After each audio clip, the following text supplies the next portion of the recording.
Assalamualaikum warahmatullahi wabarakatuh.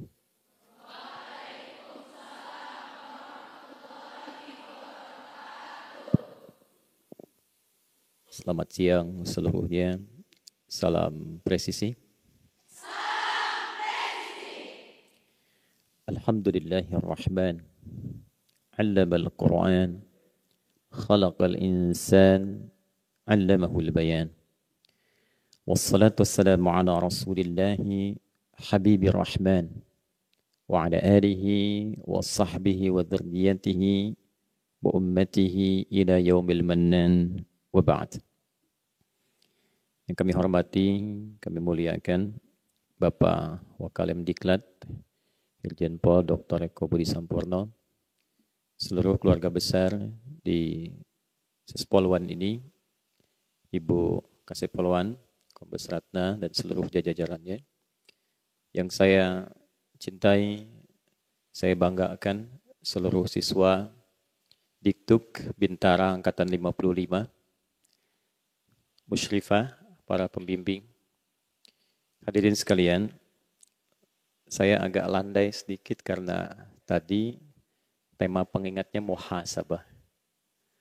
Jadi muhasabah itu tidak boleh terlalu semangat, karena dari kata hisab, jarang ada orang semangat ingin dihisab. Biasanya kalau Bapak Ibu sudah tiba pada masa evaluasi dalam periode tertentu, nah dalam bahasa Arab, evaluasi itu disebut dengan hisab. Upaya untuk mengoreksi dan saling memperbaiki sebelum waktu evaluasi tiba itu disebut dengan muhasabah. Para siswa besok insya Allah akan dilantik. Sebelum masuk periode itu ingin saling mengevaluasi, saling melengkapi, saling mengisi, saling menguatkan, saling mengoreksi untuk membangun sesuatu yang baik ke depan. Itu disebut dengan muhasabah. Anda mendapatkan tugas di instansi sebelum menyampaikan laporan, dievaluasi, kemudian dengan tim saling mengevaluasi, saling mengoreksi sehingga laporan yang ditampilkan itu akan dirasakan lebih optimal. Itu dalam bahasa agama disebut dengan muhasabah. Puncaknya adalah hisab. Terbagi pada dua bagian. Hisab yang diminiasikan saat kita berada di dunia dalam seluruh aktivitas kita. Jadi sesungguhnya jangankan pekerjaan kita, diri kita saja sesungguhnya sudah dihisab. Hisabnya tampak pada perilaku orang yang di hadapan kita kepada kita. Berbicara kepada orang lain dan orang lain tidak suka dengan apa yang kita sampaikan, berarti ada evaluasi terhadap lisan kita. Memandang sesuatu tapi tidak disukai pada objek yang dipandang, berarti ada evaluasi terhadap mata kita. Itulah konsep sederhananya. Nah, Bapak dan Ibu hadirin sekalian, hari ini menarik ya. Saya sangat selalu merasakan kebahagiaan membersamai Angkatan 55 ini, karena Anda itu selalu mendapatkan kemudahan dan keberkahan di sisi Allah dalam program yang diikuti sampai detik ini. Ya, sampai mau penutupan pun, coba lihat, dipilihkan Angkatan 55, saya mencari nama mushaf, Pak Waka, Ibu Sepolwan, baru ketemu tadi sebelum berangkat. Sampai untuk menguatkan saya periksa dulu yang Anda kemarin tuliskan itu. Sebelum berangkat ditimbang dari semalam sampai tadi baru saya temukan nama mushafnya. Itu nama mushafnya, nama yang indah, nama yang sering orang harap-harapkan.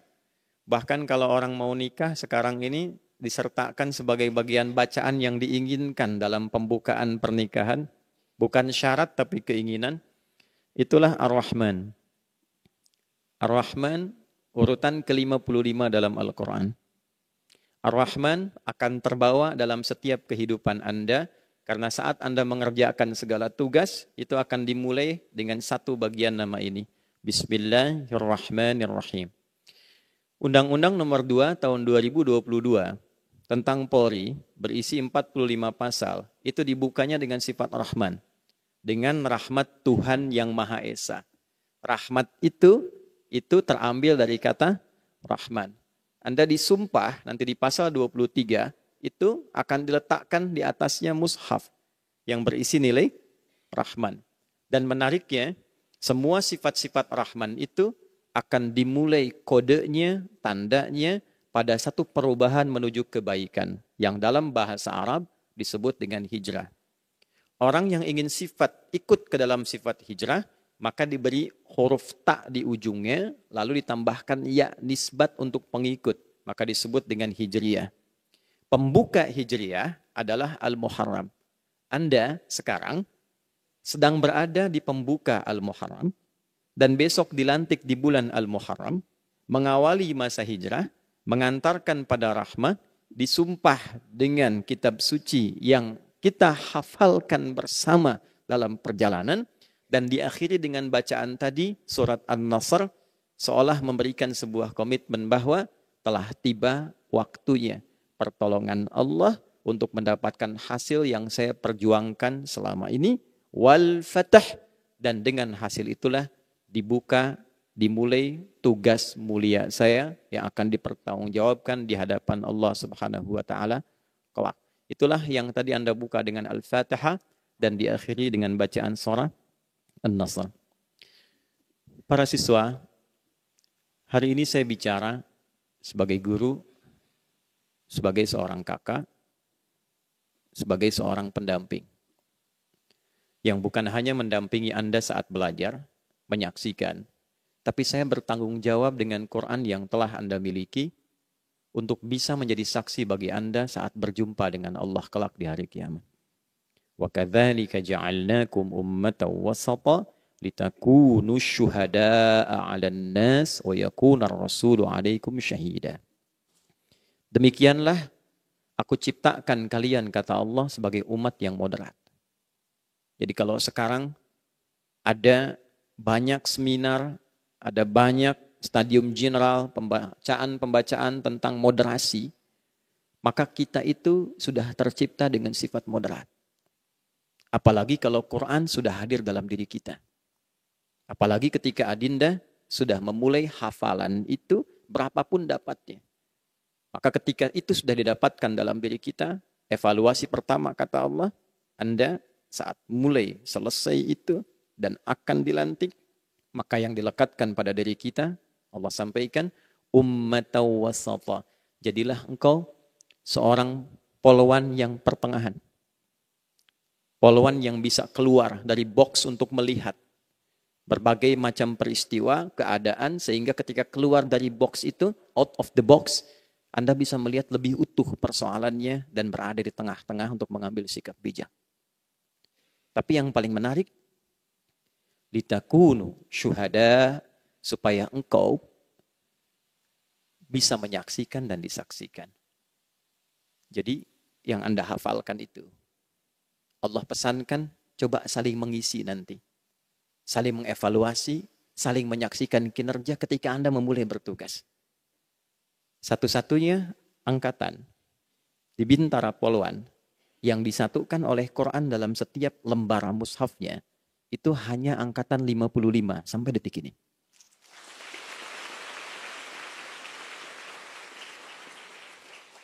Nah, tapi tepuk tangan itu bukan hanya menjadi kebanggaan dan kebahagiaan, tapi komitmen yang dipersaksikan. Kalau balik ke ayat tadi, Al-Baqarah 143, ayat ini berbicara tentang moderasi. Moderasi itu moderat di tengah, yang tidak miring kanan, miring kiri. Nomor ayatnya 143. Jumlah ayat di Al-Baqarah 286. 286 dibagi 2 berapa? 143, persis tidak lebih ke kanan, tidak lebih ke kiri. Dan posisi ayat ini berada di tengah. Ketika Allah menyampaikan ayat ini, Allah memberikan penekanan, satu, Anda dipersaksikan.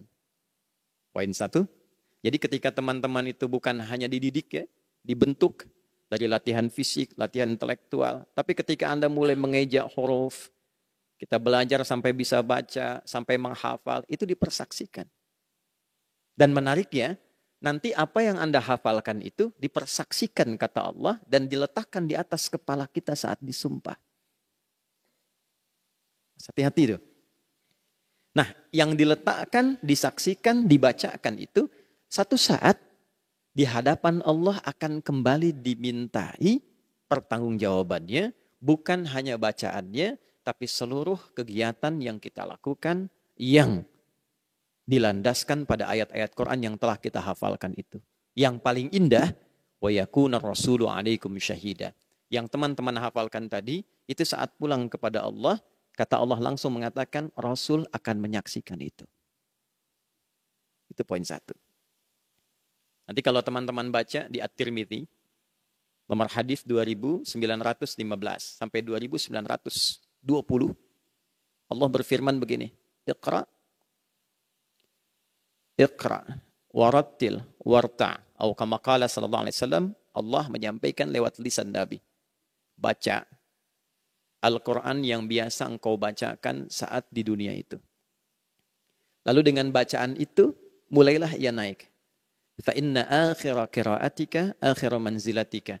Akhir bacaan Quran yang biasa kita bacakan di titik terakhir, itulah tempat tinggal kita saat kembali kepada Allah.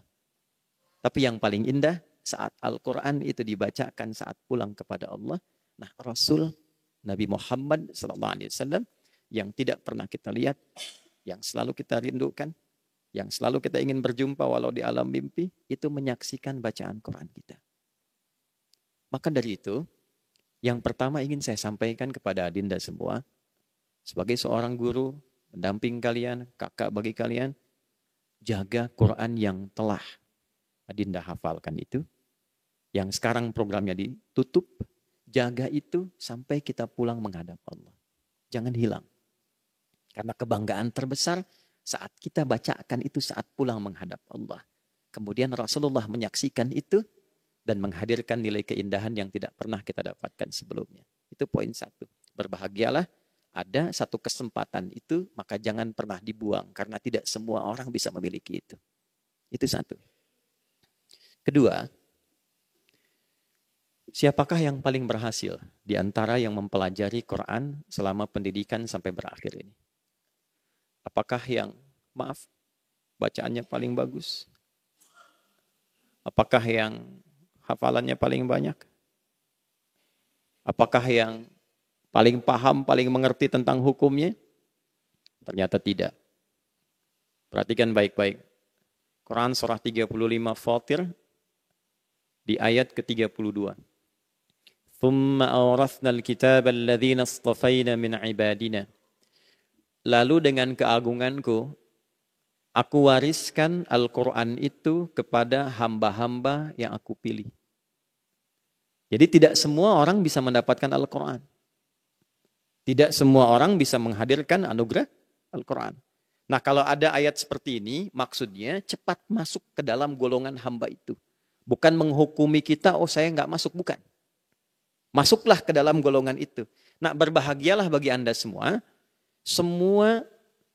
baik itu pelatih, baik itu pendidik, seluruh unsur yang ada di Sepolwan, di Lemdiklat, menyambut ayat itu dan menjadikan Anda angkatan 55 masuk ke dalam golongan itu.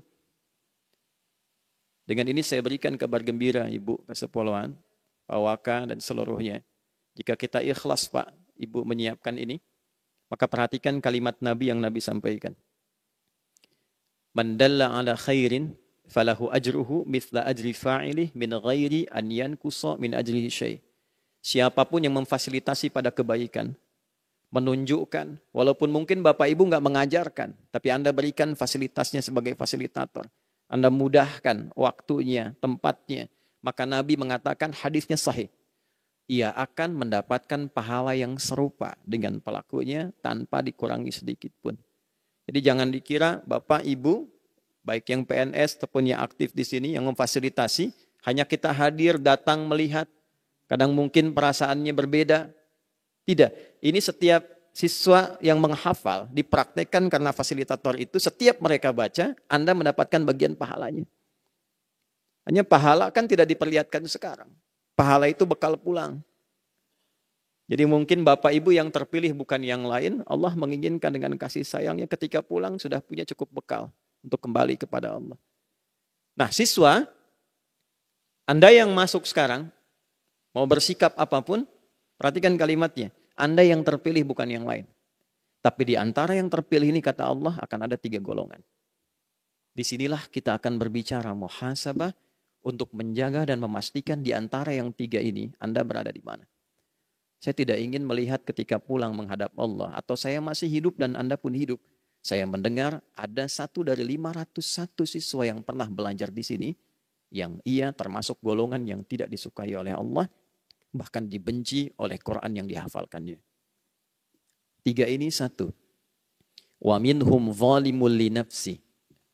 Akan ada ahli Quran, menghafal Quran, dia berjuang, belajar, bisa baca sampai menghafal berapa ayat pun. Cuma sayang setelah hafal, dia jadi zalim. Zalimul li nafsi. Zalim itu artinya menempatkan sesuatu bukan pada tempatnya.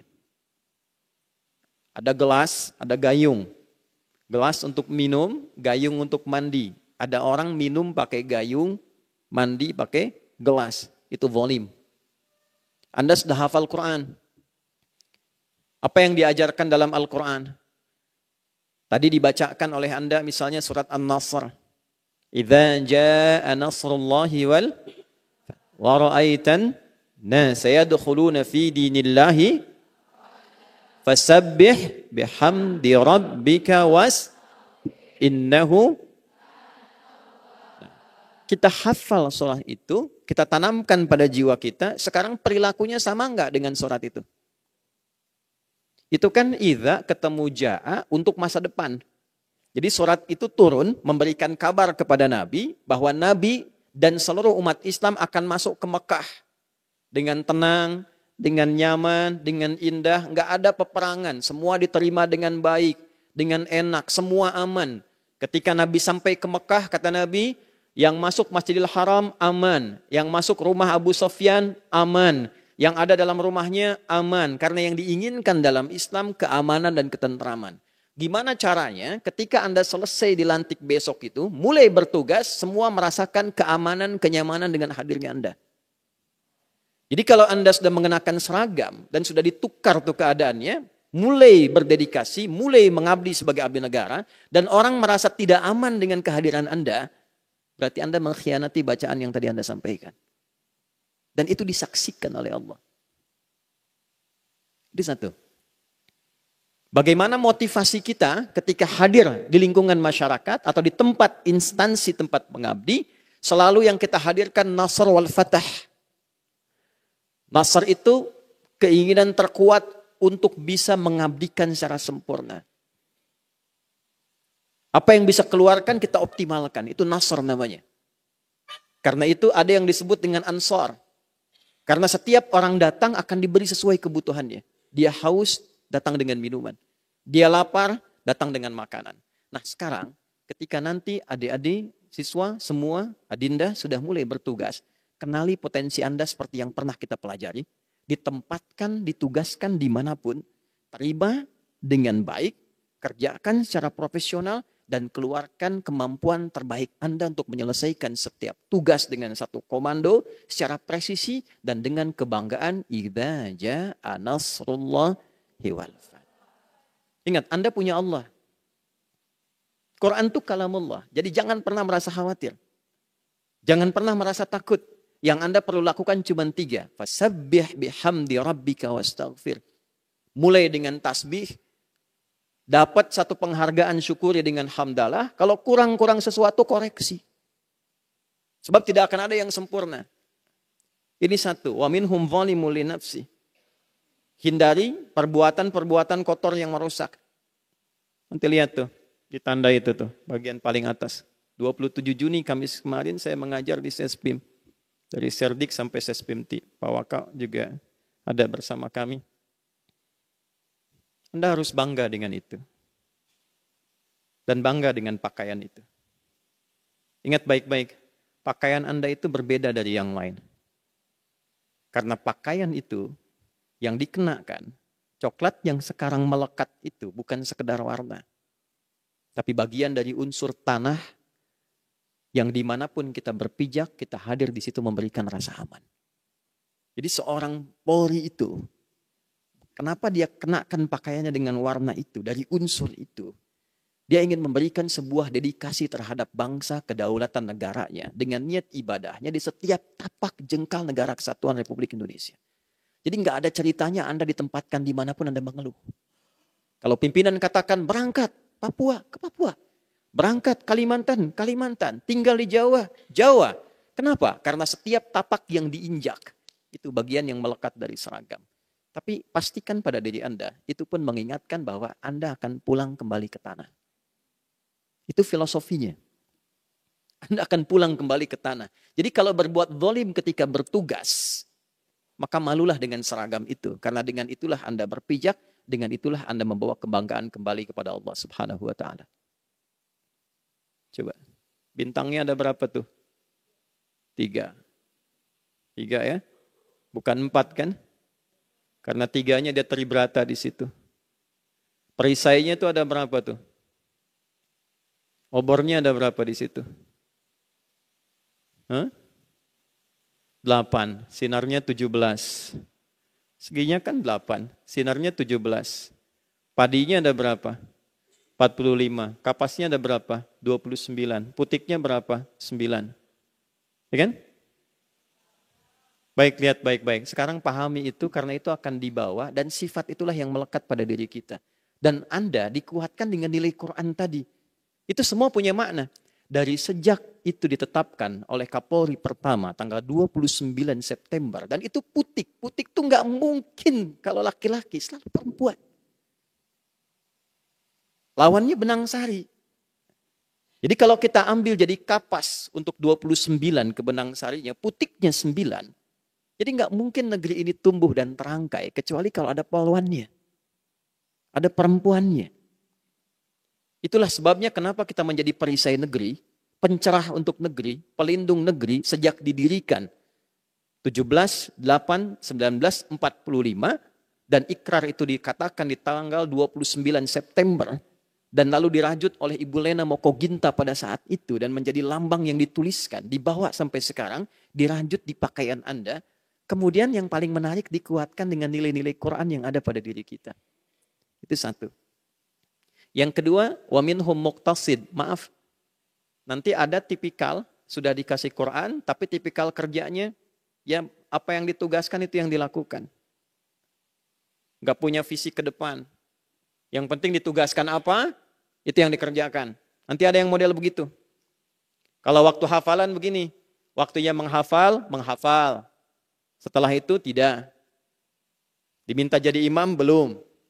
Diminta baca Quran, belum. Tapi kalau menghafal, itu paket hemat namanya, muqtasid. Secukupnya apa yang ditugaskan, itu yang dilakukan. Ini paling standar. Jadi kalau setelah Anda nanti selesai, dilantik, tuntas, Anda hanya menerima tugas dan mengerjakan seperlunya, maka Anda masuk pada golongan yang kedua yang masih kecil. Wa minhum muqtasid. Apa yang diinginkan oleh Allah? Nah, inilah bagian terakhir yang saya terus mendoakan. Dalam sujud saya doakan. Saya dampingi, saya coba arahkan. Yang diharapkan oleh Quran, generasi yang terbaik, perhatikan bagian terakhirnya, wa minhum sabiqum bil khairati biiznillah. Dzalika huwal fadlul kabir. Ada yang paling hebat, yang paling utama. Nah, inilah yang dibutuhkan oleh Polri saat ini. Generasi yang ketiga yang punya 3 sifat utama. 1, sabiqum bil khairat, selalu pionir dalam kebaikan. Ya. Ini semua kita diuji, instansi diuji nih. Kehakiman diuji, KPK diuji, Kejaksaan diuji, TNI diuji, Polri diuji.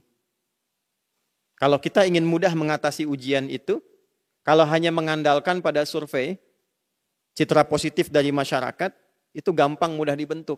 Tapi kalau kalian mulai dari diri kita untuk menampilkan yang terbaik, maka dengan sendirinya tidak diminta pun itu akan hadir. Maka kata Allah, ahli Quran yang pertama, setelah hadir Quran dalam dirinya, yang ia komitmen untuk hadirkan dalam tugasnya selalu nilai-nilai kebaikan. Jadi pionir dalam setiap kebaikan. Mohon maaf seluruhnya, nanti ditempatkan dimanapun, mulai bersikap yang baik. bertutur yang baik. Tak baik tak usah diungkapkan. Tidak baik, kembalikan pada nilai moral-moral kebaikan. Apapun yang bisa kita kerjakan dengan sifat yang baik, itulah ahli Quran. Jadi kalau ada yang nanti setelah selesai keluar, kalau nutup gampang, kita tutup akhiri. Tapi kalau Anda ingin muhasabah, tolong ingat betul, Quran yang Anda ada pada diri Anda, itu akan dipertanggungjawabkan, melekat dalam diri kita. Begitu kita mengerjakan yang tidak baik, misal itu keluar, maka pertanggungjawabannya menjadi lebih berat dibandingkan dengan yang bukan ahli Quran. Ingat baik-baik itu. Pertanggungjawabannya lebih berat dibandingkan dengan yang bukan ahli Quran. Tapi ketika Adinda menjaga Quran itu dan mengatakan serta melakukan semua tindakan yang baik, maka pahalanya pun lebih besar dibandingkan dengan yang bukan ahli Quran.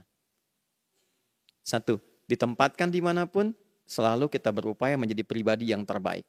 Karena sifatnya pionir. Pionir itu harus selalu lebih dulu. Dua, wa minhum sabiqun bil khairati biiznillah. Kedua, setelah menunaikan kerja dengan baik, tugas dengan baik, dia selalu menjaga hubungan kedekatannya dengan Allah. Jangan cukupkan bacaan Quran selesai ketika di sepoluan ini saja. Nanti pulang, tolong ulang-ulang lagi. Terutama setiap kodenya ya.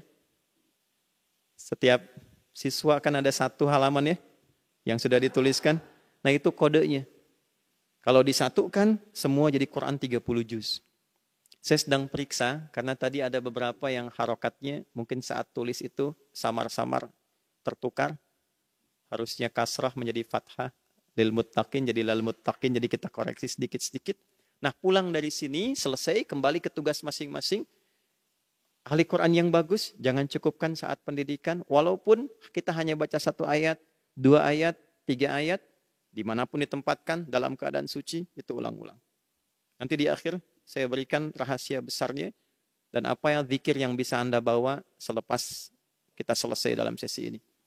Yang ketiga, dzalika huwal fadlul kabir. Selalu punya visi yang utama. Jadi ditempatkan dimanapun, ahli Quran itu mesti punya visi yang utama. Jadi kalau ada yang bagus, Anda harus di atas itu. Kenali di mana ditempatkan. Oh, saya akan ditempatkan di A. Sebelum datang, kenali dulu. Mitigasikan dulu. Tugasnya akan apa? Siapa teman-teman saya? Atasan saya apa? Bagaimana mengerjakannya? Ketika Anda akan mulai ditempatkan, Anda sudah susun rencana. Ini akan saya lakukan. Ini akan saya siapkan. Dalam 1 bulan saya dapatkan ini. Dalam setahun saya harus melakukan ini. Itulah ahli Quran. Jadi kalau selesai Anda dari sini, hanya dapat tugas, kerjakan. Nggak ada tugas, diam dan tidur. Itu bukan bagian dari Quran yang biasa kita bacakan. Terakhir, kalau itu mampu kita lakukan 3-3-nya, maka apa yang Allah berikan kepada kita? Quran, surah ke-19, di ayat ke-15. Ini bagian akhir dari pengingat yang mau saya sampaikan sebelum kita berdoa. Wassalamun alaihi yauma wulida wa yauma yamutu wa yauma yub'atsu hayya. Allah akan jamin ketentraman, kedamaian, rizkinya, kedudukannya saat di dunia, saat wafatnya husnul khatimah, dan yang terakhir saat dibangkitkan di akhirat, dibangkitkan dalam keadaan bahagia. Ya, Adinda lihat baik-baik ini, para siswa khususnya. Mengapa yang diabadikan itu sampai saat ini dan menjadi award di Polri, itu Pak Kapolri Hugeng, Allah yarham. Silakan Anda lihat baik-baik.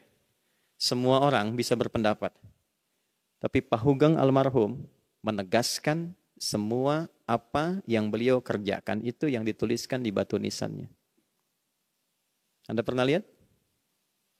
Pada hari ini telah aku buktikan bahwa imanku betul-betul sentosa. Jadi beliau bertugas bukan hanya karena pengabdiannya kepada negara dan tugasnya, tapi beliau bertugas dengan imannya yang sentosa. Sehingga Allah menjaga namanya harum melewati masa dan eranya.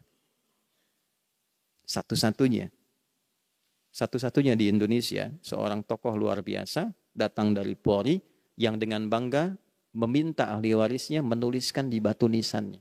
Jadi ketika dituliskan di batu nisannya itu, yang dibanggakan oleh beliau imannya. Nah beliau tuh kerjanya pakai iman. Pak. Dan sampai sekarang tuh, saya masuk di Sespim itu langsung, Pak Hugeng. Di bawahnya Melati. Terus kalimatnya indah. Jadi penting itu baik. Tapi lebih baik, jadi orang baik itu penting. Kan? Lebih penting daripada jadi orang penting. Ya, penting itu baik. Penting itu baik, silahkan. Punya jabatan, penting, baik.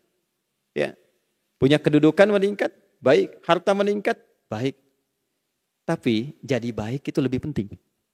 Karena ternyata kebaikan itu yang menjaga kita melintasi eranya. Nah, saudara, iman itu pembuktiannya itu pada perbuatan. Bukan pada kata-kata. Bagaimana perbuatannya? Bagaimana kebijakannya?